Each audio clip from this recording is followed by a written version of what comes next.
Hi, I'm Ashley Hill, the Executive Director of Magdalena's Daughters, and today I want to share a personal story from my middle school years that echoes the dangers many young people face in our digital world.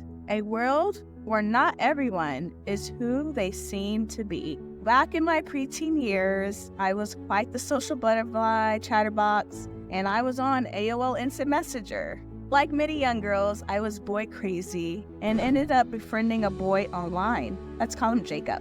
And we talked on and off for years. Every now and then, he'd ask to meet up with me, and each time my response was the same. It was, let me ask my mom. And my mom and I had a close enough relationship where she knew about my online friendships and my friendships in general. Her condition for me meeting anyone or hanging out was always, sure, if I meet your family first. And strangely enough, every time I gave him that response, Jacob, he would just disappear. He would vanish from the internet for months before reappearing as if nothing had happened. This pattern repeated several times over a few years. And back then, I didn't really think much of it.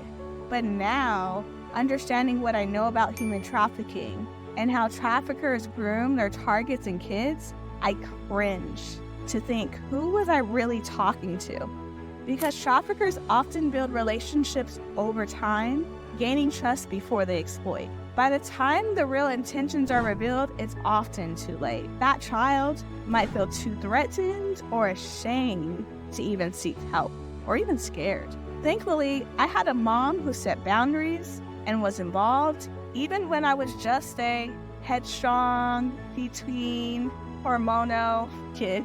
Her involvement might have saved me from a potentially dangerous situation. To all the parents watching, I ask you, does your children feel comfortable discussing their online friendships with you, or in real life, who they're chatting to, who they're going out with, who they have crushes on? Because being a safe, approachable place for these conversations can make all the difference.